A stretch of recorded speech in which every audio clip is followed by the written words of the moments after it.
जय हिंद साथियों। बिहार पुलिस सिपाही की परीक्षा के लिए आज आपका क्यूज नंबर 7 चलेगा। इससे पहले टोटल 6 क्यूज हो चुका है और उन सभी क्यूज के वीडियो को एक ही प्लेलिस्ट में डाल दिया गया है। तो आप लोग चैनल के प्लेलिस्ट में जाइए, वहाँ पर आपको प्लेलिस्ट का नाम मिल जाएगा बिहार पुलिस री एग्ज़ाम 2023, या फिर उस प्लेलिस्ट का लिंक मैं इसी वीडियो के नीचे डिस्क्रिप्शन बॉक्स में दे दूँगा, आप लोग जाकर देख सकते हैं। तो चलिए फटाफट से आप लोग लाइव में जुड़ जाइए।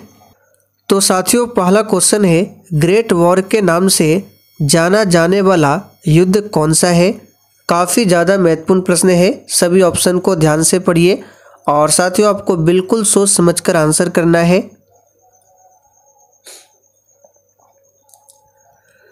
तो यहाँ पर पहले प्रश्न का आंसर क्या होगा? ग्रेट वॉर के नाम से जाना जाने वाला युद्ध कौन सा है? तो जो भी बच्चे लाइव चैट में ऑप्शन बी बता रहे हैं उनका बिल्कुल सही जवाब है, प्रथम विश्व युद्ध को ही ग्रेट वॉर के नाम से जाना जाता है। आप देखिए, प्रथम विश्व युद्ध की बात करें तो इसकी शुरुआत कब होती है? तो 1914 में। और प्रथम विश्व युद्ध समाप्त कब हुआ था? तो 1918 में। वहीं द्वितीय विश्व युद्ध की बात करें तो ये 1939 में इसका प्रारंभ होता है और 1945 में समाप्त होता है।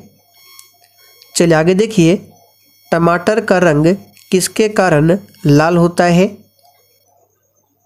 चलिए दूसरे प्रश्न के लिए आंसर बताएंगे और ये प्रश्न CSBC द्वारा पीछे पूछा जा चुका है।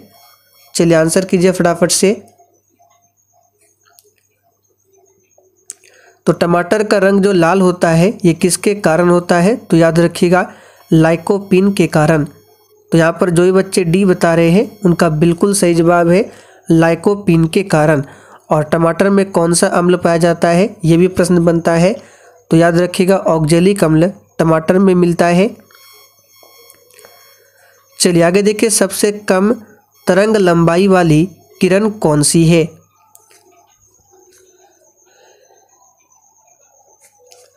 चलिए तीसरे प्रश्न के लिए आंसर कीजिए, सबसे कम तरंग लंबाई वाली किरणें कौन सी है?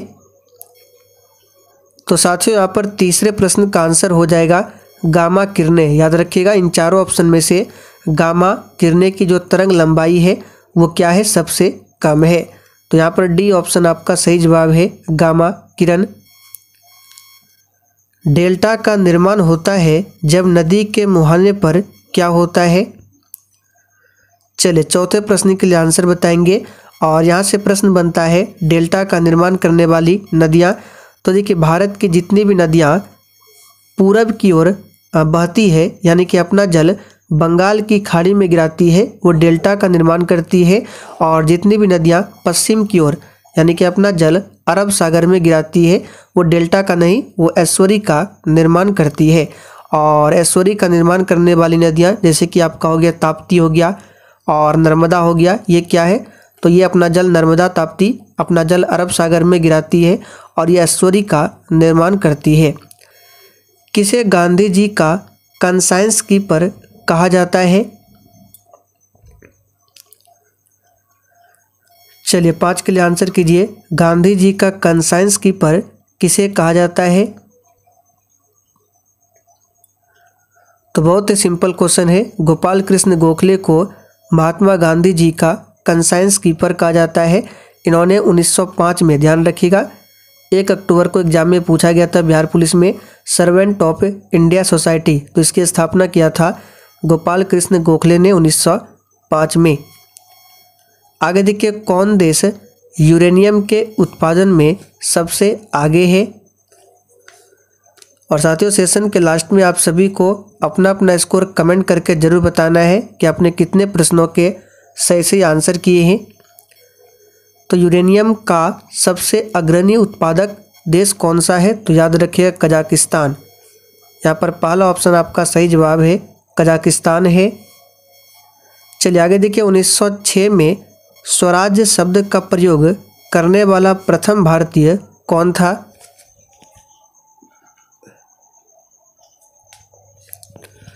अब देखिए, यहाँ पर महात्मा गांधी आंसर नहीं होगा क्योंकि यहाँ पे 1906 में पूछा गया है और पहली बार इस शब्द का प्रयोग किसने किया था? तो याद रखिएगा, कांग्रेस का कलकत्ता अधिवेशन हुआ था 1906 में और इसी अधिवेशन में दादा भाई नौरोजी के द्वारा स्वराज शब्द का प्रयोग किया गया था पहली बार? तो यहाँ पर डी ऑप्शन आपका सही जवाब है। दादा भाई नौरोजी की बात करें तो भारत का वृद्ध पुरुष कहलाता है।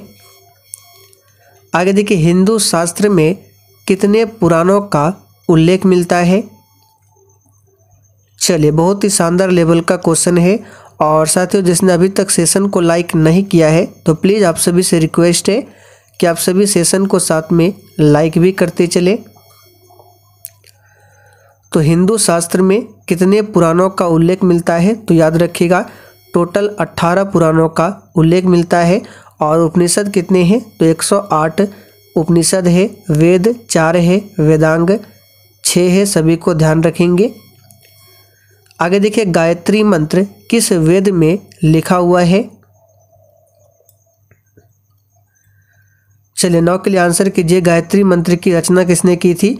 तो विश्वामित्र ने। यह भी प्रश्न बनता है, तो इसे भी ध्यान रखिए। तो साथियों, गायत्री मंत्र जो है यह ऋग्वेद के 3रे मंडल में मिलता है। तो यहाँ पर पहला ऑप्शन आपका सही जवाब हो जाएगा ऋग्वेद में। ऋग्वेद सबसे पुराना वेद है और अथर्ववेद सबसे बाद वाला वेद है, जबकि सामवेद को भारतीय संगीत का जनक कहा जाता है। बाउल कहाँ की लोक नृत्य कला है? चलिए, प्रत्येक स्टूडेंट को आंसर करना है नीचे लाइव चैट में। और क्लास टाइमिंग आपको ध्यान रखना है। जो भी नए अभ्यर्थी चैनल पर पहली बार आए हैं, याद रखिएगा, डेली रात 8 बजे इस चैनल पर आपको लाइव चैट के साथ बिहार पुलिस के लिए प्रैक्टिस सेट की क्लास दी जाती है। तो बाउल जो है कहाँ की लोक नृत्य है? तो याद रखिएगा, पश्चिम बंगाल। यहाँ पर बी ऑप्शन आपका सही जवाब है। पश्चिम बंगाल की राजधानी कहाँ पर है? कोलकाता, जो कि हुगली नदी के किनारे बसा हुआ है कोलकाता। चलिए आगे देखिए, उस विद्युत धारा जो नियत समय अंतराल के बाद अपनी दिशा बदल लेती है, क्या कहा जाता है? चलिए, तो कौन सा करंट होगा? एसी होगा या फिर डीसी होगा? तो ध्यान से देखिए, नियत समय अंतराल पर अपनी दिशा बदल लेता है, तो ये क्या होगा? एसी करंट होगा, यानी कि प्रत्यावर्ती धारा। तो यहाँ पर सी ऑप्शन आपका सही जवाब है, प्रत्यावर्ती धारा। आगे देखिए, भारतीय संसदीय शासन व्यवस्था में संघ की कार्यपालिका शक्ति किसमें निहित होती है? चलिए, इस तरह के प्रश्न हमेशा एग्जाम में पूछे जाते हैं, तो ध्यान रखें। तो देखिए, संघ की कार्यपालिका शक्ति जो है राष्ट्रपति में निहित होती है। तो यहाँ पर डी ऑप्शन आपका सही जवाब है, याद रखिएगा, राष्ट्रपति में। चलिए नेक्स्ट है, सांची का स्तूप किसने बनवाया था? चलिए 13 के लिए आप सभी आंसर बताइए फटाफट से। सांची का जो स्तूप है इसको किसने बनवाया था? तो याद रखिएगा, अशोक ने बनवाया था। और सांची का स्तूप कहाँ पर है? तो याद रखिएगा, मध्य प्रदेश में है। अब अशोक की बात करें तो ये किसके पुत्र थे? तो बिंदुसार, याद रखिएगा, बिंदुसार के पुत्र थे। और चंद्रगुप्त मौर्य के कौन थे? पौत्र थे, ध्यान रखना है। देखिए, एक है बिंदुसार और एक है बिंबिसार। तो बिंबिसार जो है ये हर्यक वंश का संस्थापक था, जबकि बिंदुसार चंद्रगुप्त मौर्य का उत्तराधिकारी और बिंदुसार का उत्तराधिकारी अशोक हुआ। तो सभी को ध्यान रखें। भारतीय संविधान सभा के चुने हुए अस्थायी अध्यक्ष इन सभी में से कौन है? तो आपको याद होगा, संविधान सभा की जो पहली बैठक हुई थी 9 दिसंबर 1946 को, इस बैठक में अध्यक्ष के रूप में अस्थायी अध्यक्ष चुना गया था। याद रखिएगा, कैसा? अस्थायी अध्यक्ष चुना गया था और अस्थायी अध्यक्ष में डॉक्टर सच्चिदानंद सिन्हा को चुना गया था। जबकि ठीक 2 दिन बाद यानी 11 दिसंबर 1946 को संविधान सभा की दूसरी बैठक होती है और इसमें अस्थायी अध्यक्ष चुना गया था। कैसा? तो अस्थायी अध्यक्ष चुना गया था और अस्थायी अध्यक्ष के रूप में डॉक्टर राजेंद्र प्रसाद को चुना गया था। तो साथियों, यहाँ पर बी ऑप्शन आपका सही जवाब है। महात्मा बुद्ध का महापरिनिर्वाण कहाँ पर हुआ था? महापरिनिर्वाण का मतलब होता है मृत्यु। तो ये तो बहुत ही सिंपल क्वेश्चन है। महात्मा बुद्ध का महापरिनिर्वाण हुआ था उत्तर प्रदेश के कुशीनारा या फिर कुशीनगर में? तो यहाँ पर बी ऑप्शन आपका सही जवाब है। लुम्बिनी में इनका जन्म हुआ था। बोधगया में ज्ञान की प्राप्ति हुई थी। पहाड़ के ढलानों पर मुख्य रूप से क्या उगाया जाता है?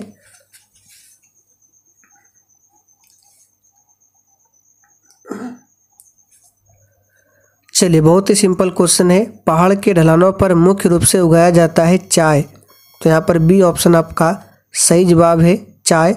चलिए, आप लोग कमेंट करके बताइए, भारत में किस राज्य को धान का कटोरा यानी कि चावल का कटोरा कहा जाता है? सुगौली की संधि कब हुई थी? चलिए, ये प्रश्न आपके एग्जाम के लिए इंपॉर्टेंट रहेगा, स्टार मार्क कर ले। अब यहाँ पर आपको गलत आंसर नहीं करना है। यहाँ पे देखिए, कुछ बच्चे गलत आंसर जरूर बताएंगे। सुगौली की संधि।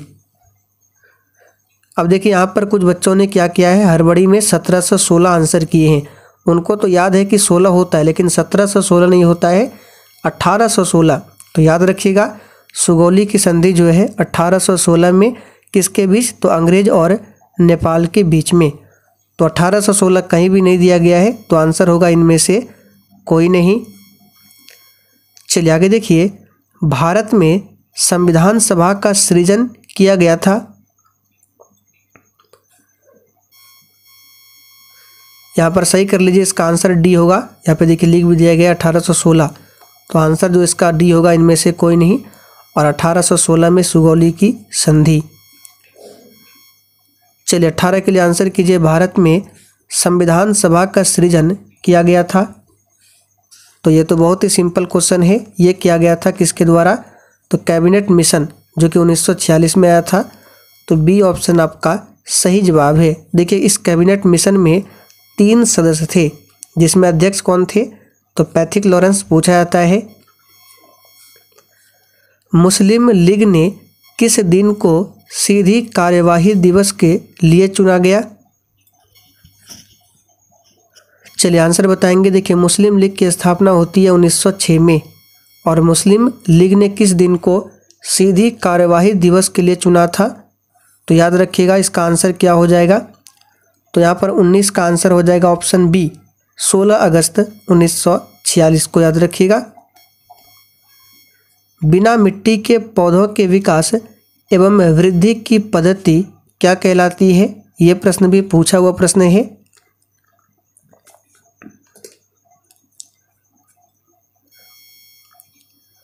तो साथियों, बिना मिट्टी के पौधों के विकास एवं वृद्धि की पद्धति जो है हाइड्रोपोनिक्स कहलाती है। तो यहाँ पर सी ऑप्शन आपका सही जवाब है। और मिट्टियों का अध्ययन क्या कहलाता है? तो पेडोलॉजी। पेडोलॉजी के अंतर्गत हम लोग मिट्टी का अध्ययन करते हैं। आगे देखिए, पिट्स इंडिया एक्ट किस वर्ष में पारित हुआ था? चलिए, सबसे आसान क्वेश्चन है, आंसर कीजिए। और देखिए, पीडीएफ की बात करें तो इसका पीडीएफ आपको टेलीग्राम पर मिल जाएगा, और टेलीग्राम का लिंक इसी वीडियो के नीचे डिस्क्रिप्शन बॉक्स में दिया गया है। और साथियों, आपका जो क्लास शाम 7:30 बजे की है, जो कि दूसरे चैनल पर चलता है, ये आज भर बंद रहेगा। ये क्लास भी कल से स्टार्ट हो जाएगा, तो ध्यान रखें, शाम 7:30 बजे की क्लास को भी आपको डेली अटेंड करना है कल से। तो पिट्स इंडिया एक्ट किस वर्ष में पारित हुआ था? तो 1784 में, याद रखिएगा 1784 में। दादा साहेब फाल्के पुरस्कार के प्रथम विजेता कौन है?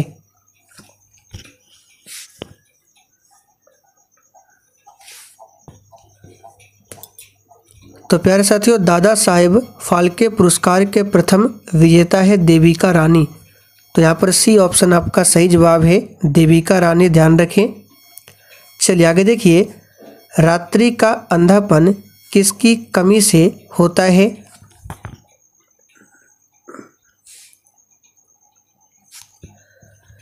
चलिए 23 के लिए आंसर कीजिए, रात्रि का जो अंधापन होता है वो किसकी कमी से होता है? तो बहुत ही सिंपल है, विटामिन ए की कमी से, जिसे रतौंधी भी कहा जाता है। और विटामिन ए का रासायनिक नाम रेटिनॉल है, और इसका मुख्य स्रोत क्या है? तो गाजर। वर्षा ऋतु में वायुमंडल में सर्वाधिक आर्द्रता विद्यमान रहती है।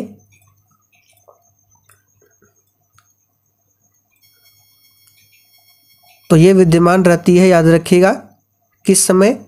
तो 24 का आंसर हो जाएगा ऑप्शन ए, मध्याह्न के समय। ओलंपिक के फाइनल तक पहुंचने वाली सर्वप्रथम भारतीय महिला खिलाड़ी कौन है? चलिए 25 के लिए आंसर कीजिए। चलिए इस प्रश्न में थोड़ा सा आपको हिंट दे देते हैं। उस खिलाड़ी को उड़न परी के नाम से भी जाना जाता है। तो उड़न परी किसे कहा जाता है? तो पीटी उषा को। तो यहाँ पर सी ऑप्शन जो ही बच्चे दिए हैं बिल्कुल सही जवाब है, पीटी उषा। आगे देखिए, मात्रकों की अंतर्राष्ट्रीय पद्धति जो कि एसआई है, कब से लागू की गई थी? तो याद रखिएगा ये लागू किया गया था 1971 से। जीवाश्म की आयु ज्ञात करने के लिए प्रयुक्त रेडियोधर्मिता वाला तत्व कौन सा है? चलिए आंसर कीजिए। जीवाश्म की आयु ज्ञात करने के लिए किसका इस्तेमाल किया जाता है? तो कार्बन 14 पद्धति का, जो कि डी ऑप्शन में दिया गया है। अंतर्राष्ट्रीय मुद्रा कोष का मुख्यालय कहाँ पर है? अंतर्राष्ट्रीय मुद्रा कोष यानी कि IMF, इंटरनेशनल मॉनेटरी फंड। तो साथियों इसका हेडक्वार्टर जो है वाशिंगटन में है। साथ में वर्ल्ड बैंक का भी हेडक्वार्टर वाशिंगटन में ही है। अंतरिक्ष में प्रक्षेपित प्रथम कृत्रिम उपग्रह कौन सा था?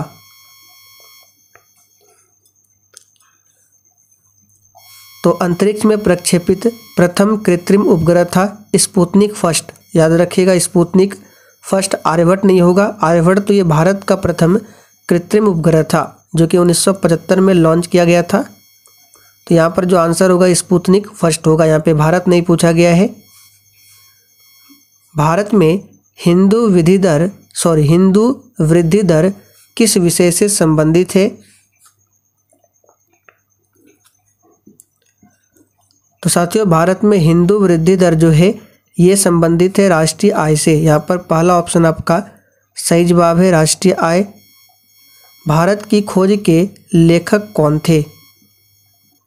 चलिए महात्मा गांधी, रविंद्रनाथ टैगोर, जवाहरलाल नेहरू या फिर विवेकानंद। भारत की खोज यानी कि डिस्कवरी ऑफ इंडिया, तो इस पुस्तक के लेखक आप सभी जानते हैं पंडित जवाहरलाल नेहरू थे। एशिया महाद्वीप का सबसे बड़ा द्वीप कौन सा है? तो साथियों एशिया महाद्वीप का सबसे बड़ा द्वीप है बोर्नियो द्वीप। जबकि विश्व का सबसे बड़ा द्वीप पूछे तो याद रखिए ग्रीनलैंड, मेडागास्कर नहीं, ग्रीनलैंड ये विश्व का सबसे बड़ा द्वीप है। और हिंद महासागर का सबसे बड़ा द्वीप पूछे तो मेडागास्कर, सभी को ध्यान रखना है, मेडागास्कर ये हिंद महासागर का सबसे बड़ा द्वीप है। एशिया महाद्वीप का बोर्नियो, विश्व का ग्रीनलैंड। जाफना प्रायद्वीप और श्रीलंका की मुख्य भूमि को जोड़ने वाले दर्रे का नाम क्या है? एशिया महाद्वीप यहाँ पे जाफना प्रायद्वीप और श्रीलंका की मुख्य भूमि को जोड़ने वाले दर्रे का नाम है एलिफेंटा दर्रा। तो यहाँ पर डी ऑप्शन सही है। रामागुंडम बांध कौन सी नदी पर है?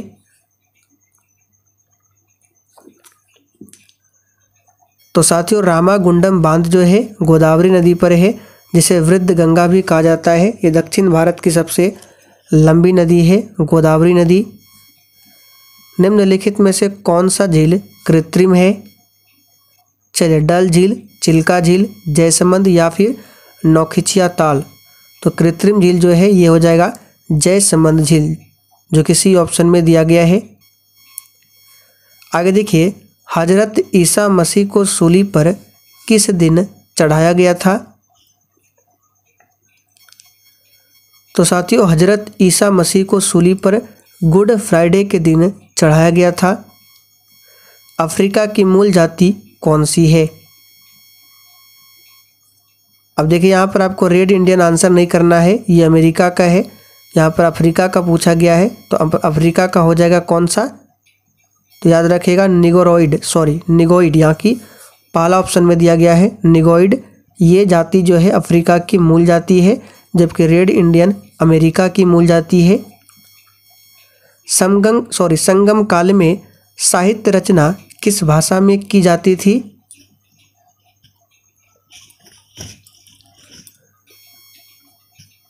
तो ये भी सिंपल क्वेश्चन है। संगम काल में साहित्य की रचना जो है तमिल भाषा में किया जाता था। तो यहाँ पर सी ऑप्शन आपका सही जवाब है, तमिल। आगे देखिए, दूरदृष्टि दोष वाले व्यक्ति को वस्तु का प्रतिबिंब रेटिना के कहाँ बनता है? पास बनता है, पीछे, आगे या इनमें से कोई नहीं? तो देखिए, दूरदृष्टि दोष में क्या होता है, जो वस्तु का प्रतिबिंब बनता है वो रेटिना के पीछे भाग में बनता है। तो यहाँ पर आंसर हो जाएगा बी ऑप्शन। और निकट दृष्टि दोष वाले व्यक्ति में जो वस्तु का प्रतिबिंब बनता है वो रेटिना के आगे बनता है। तो यहाँ पे दूर पूछा गया है तो पीछे आंसर होगा। और रेटिना पर जो प्रतिबिंब बनता है वो किस प्रकार का बनता है? तो वास्तविक और उल्टा बनता है। सत्यार्थ प्रकाश निम्नलिखित में से किस धर्म से संबंधित ग्रंथ है? देखिए, सत्यार्थ प्रकाश की रचना स्वामी दयानंद सरस्वती ने किया था और ये जो संबंधित है आर्य समाज से।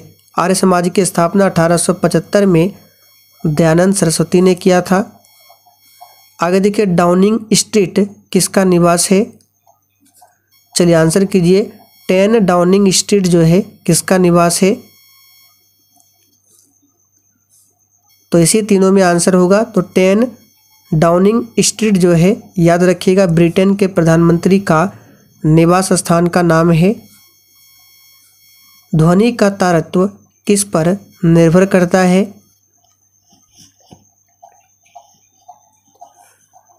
तो साथियों, ध्वनि का तारतम्य जो है ये केवल और केवल आवृत्ति पर निर्भर करता है। तो यहाँ पर बी ऑप्शन आपका सही जवाब है, आवृत्ति पर। शेरशाह सूरी की मृत्यु कहाँ पर हुई थी? चलिए आंसर कीजिए। शेरशाह सूरी के बचपन का नाम फरीद खां था और शेरशाह सूरी का मकबरा जो है बिहार में है। और इसकी मृत्यु कहाँ पर हुई थी? तो कालिंजर में, याद रखिएगा। और मकबरा पूछे तो बिहार के सासाराम में। किसने कहा था कि राज्य की नीति निर्देशक तत्व एक चेक है जिसकी उदायगी बैंकों के सुविधानुसार होगी? तो ये कहा था प्रोफेसर के.टी. शाह ने। यहाँ पर डी ऑप्शन आपका सही जवाब है, प्रोफेसर के.टी. शाह ने। बोकारो स्टील प्लांट की स्थापना किस पंचवर्षीय योजना के काल में होती है? चलिए दूसरा, तीसरा, चौथा या फिर पांचवा? देखिए, बोकारो स्टील प्लांट की बात करें तो इसकी स्थापना रूस देश के सहयोग से किया गया था। और इसकी स्थापना जो है किस पंचवर्षीय योजना में? तो तृतीय पंचवर्षीय योजना में किया गया था। किस पंचवर्षीय योजना में भारत सरकार ने कृषि के लिए ऐसी नीति अपनाई जिससे हरित क्रांति संभव हुई? अब यहाँ पे हरित क्रांति का जनक पूछा जाता है भारत में तो स्वामीनाथन है। और विश्व में हरित क्रांति के जनक कौन है? तो नॉर्मन बोरलॉग। तो यहाँ पर आंसर जो हो जाएगा इसका डी ऑप्शन, तीसरी पंचवर्षीय योजना। भारत में सर्वप्रथम जनगणना किस वायसराय के शासनकाल में हुई थी?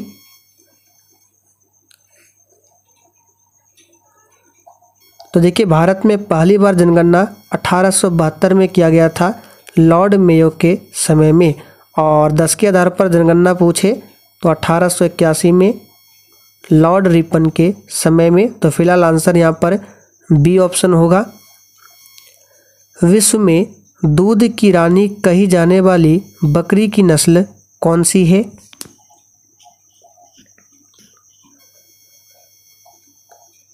तो यहाँ पर 48 का आंसर हो जाएगा सानेन, याद रखिएगा। भारतीय संविधान का अनुच्छेद 17 किससे संबंधित है? चलिए आंसर कीजिए। आर्टिकल 17 जो है किससे संबंधित है? तो अस्पृश्यता का उन्मूलन करता है, ये इससे संबंधित है, यानी अस्पृश्यता के उन्मूलन से संबंधित है आर्टिकल 17। यदि किसी सरकार की कार्यकारिणी सामूहिक रूप से व्यवस्थापिका के प्रति उत्तरदायी होती है तो उससे स्पष्ट हो जाता है कि वह सरकार क्या है।